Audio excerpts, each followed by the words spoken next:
Nagsimula ang kwento nang ipinakita ang isang babae na hinaharas ng ilang mga kalalakihan. Sinabi ng isang lalaki na kung gusto daw ba niya sumama sa kanila. Sinabi naman ng babae na kung hindi lang daw siya nang hihinayang sa dala nitong mga itlog ay ihahampas daw niya ito sa pagmumukha nito, sabi pa ng babae. Sinabihan siya nito na gusto daw niya ang mga katulad niya na palaban, kaya nung aalis na sana siya ay hinawakan siya nito sa kanyang braso. Eksakto naman na napadaan si Sakura sa lugar na iyon at hinawakan niya ito sa kanyang balikat at sinabihan siya nito na bitawan daw niya ito, pagkasabi nun ay sinuntok siya nito. Naiwasan niya ang ginawa nito at gumanti siya at dito ay ipinakita na napabagsak na niya ang lahat ng mga ito. Sinabi niya sa lalaking napabagsak niya na siya ang magiging pinakamalakas sa lahat. Paalis na sana siya nang nilapitan siya ng babae at sinabi nito na siya daw ay nagpapasalamat sa ginawa nitong pagligtas sa kanya. Nagulat siya at lumingon kung siya daw ba ang kinakausap nito. Sinabi sa kanya ng babae na wala naman daw ibang tao at malamang na siya daw ang pinapasalamatan nito. Nagulat siya dahil daw sa buong buhay daw niya ay hindi pa daw siya napasalamatan kahit kailan. Mula pagkabata niya ay mas madalas siyang makatanggap ng diskriminasyon sa ibang tao dahil ang tingin ng mga ito sa kanya ay isang basagulero at puro away lang ang hanap. Namumula siyang sinabi na hindi daw niya ito iniligtas at kaya lang daw niya iyon ginawa ay naiirita daw ito sa kanila, sabi pa niya. Bilang pasasalamat ay inimbitahan niya ito na kumain daw muna. Nagpakilala siya at sinabi na siya daw si Tachiba ng Kotoha at binigyan siya nito ng makakain at sinabi sa kanya na tulad niya ay hindi din daw siya taga rito sa lugar na ito at dito lang siya nagtatrabaho. Dahil daw ang itsura nito ay bago lang sa kanyang paningin kaya napaisip siya kung sino daw ba ito at kung taga saan. Nagtataka siya sa ikinikilos nito at sinabi na bakit daw parang napaka-friendly nito at sa kabila na nakipag-away siya ay parang hindi daw natatakot sa kanya ang mga tao dito, sabi pa niya. Nilapitan niya at tinanong ito kung bakit daw magkaiba ang kulay ng kanyang mga buhok pati ang kanyang mga mata ay kulay marble, sabi pa nito. Nagulat si Sakura at sinabi niya dito na ang weird daw niya dahil ang ibang tao ay sinasabihan siya na baguhin daw ang kulay ng kanyang buhok. Sinabi niya na gusto daw niya na maging kakaiba sa lahat at kaya daw siya pumasok sa Frieren High School ay dahil nandito daw ang lahat ng pinakamahusay na fighter, sabi pa niya.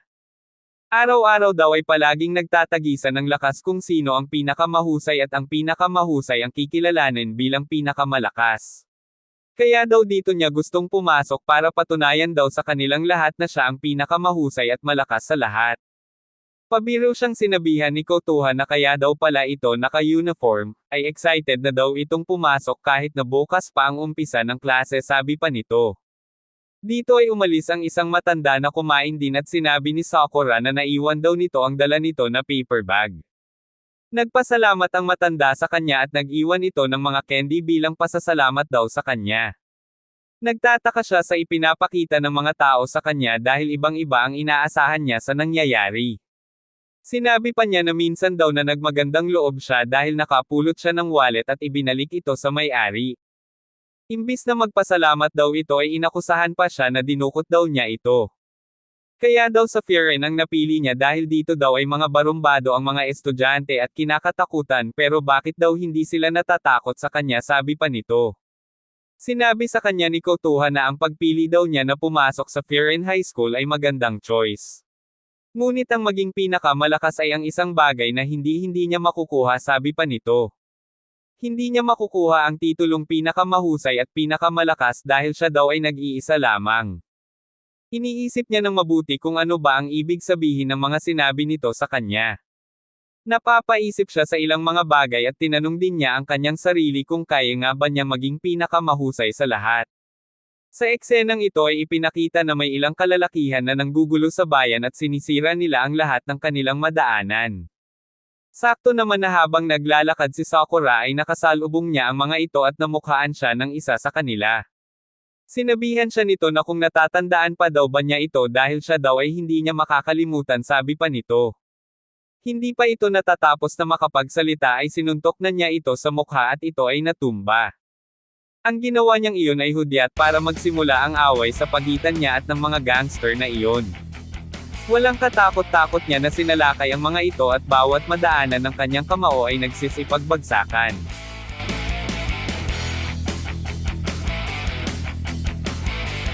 Sabay-sabay siya na sinalakay ng mga ito pero dahil mahusay siya sa street fighting ay nagagawa niya itong sabayan.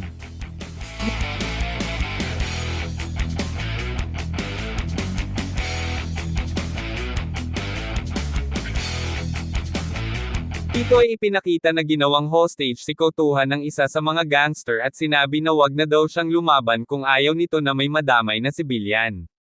Mabilis niya itong nilapitan at bago pa ito makapag-react ay natamaan na ito ng kanyang sipa sa mukha. Pinalibutan siya ng mga ito at muli ay sabay-sabay siyang sinalakay ng mga ito. Nahihirapan siya na makipaglaban sa mga ito habang pinoprotektahan niya si Kotoha. Dinampot ng isa ang kutsilyo sa sahig at dito ay tinamaan siya sa kanyang isang paa. Muli siyang sinalakay ng isa gamit ang baseball bat at nang hindi na siya makakilos ay pinalo siya nito. Nakita niya na may nagligtas sa kanya at sinalo ang palo na para sana sa kanya.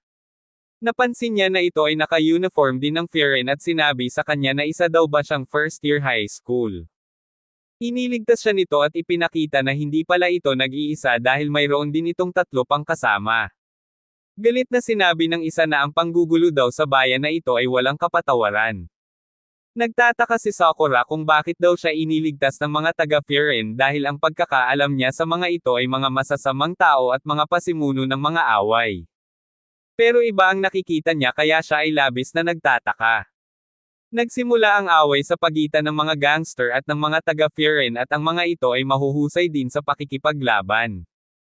Bawat hagupit at suntok na pinakakawala ng mga ito ay nagre-resulta ng pagbagsak ng bawat matamaan ng mga ito. Mas lalo siyang nagtaka na kung bakit ang mga tao ay tuwang-tuwa nang dumating ang mga ito. Sumisigaw ang iba at sinasabi na kanina pa daw sila hinihintay ng mga ito at talunin daw nila ang mga nanggugulo sabi pa ng mga ito. Dito ay ipinaliwanag sa kanya ni Kotoha na kung ang pagkakilala daw niya sa mga taga-Firen ay mga basagulero at masasamang tao. Dito daw sa bayan nila ay iba ang tingin ng mga tao dito sa mga taga-Firen dahil ang mga ito daw ay ang mga nagpaprotekta sa kanilang bayan sabi pa nito. 2 taon na ang nakalipas ng umpisahan ng mga taga-Firen na protektahan ang bayan na ito at naglagay sila ng notice board sa entrance ng bayan.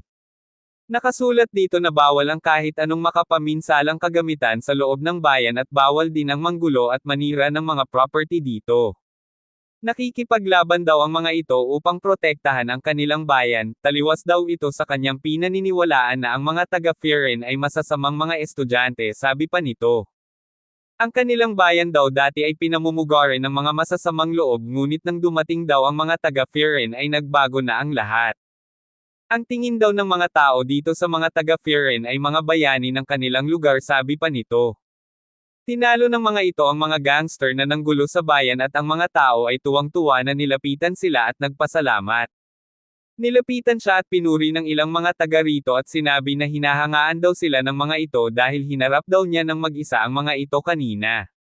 Nilapitan siya ng matanda at gagamutin sana ang kanyang sugat sa paa, ngunit hindi niya maintindihan ang kanyang nararamdaman. Dito ay sinabihan siya ni Kotoha na yung sinabi sa kanya nito na hindi siya magiging pinakamahusay dahil siya ay nag-iisa lamang. Kaya sa tingin daw niya ay kailangan ng mga tao ng bayan na ito ng isang katulad daw niya sabi pa nito. Galit siya na sinabi na hindi daw niya kailangan ng sinuman, ngunit sinabi sa kanya ni Kotoha na mabuting tao naman siya dagdag pa nito. Unang-una daw iniligtas niya ito at ibinalik niya ang naiwang paper bag ng matanda, kaya bakit hindi daw siya magstay dito dahil welcome daw siya sa mga tao dito. Sa pagtatapos ng episode na ito ay sinabi niya sa kanyang sarili na kung ito na daw ba ang magiging umpisa ng kanyang bagong buhay. Kung tulad daw ba ng ibang taga-Firen ay ituturing din ba siya ng mga tao dito bilang kanilang bayani.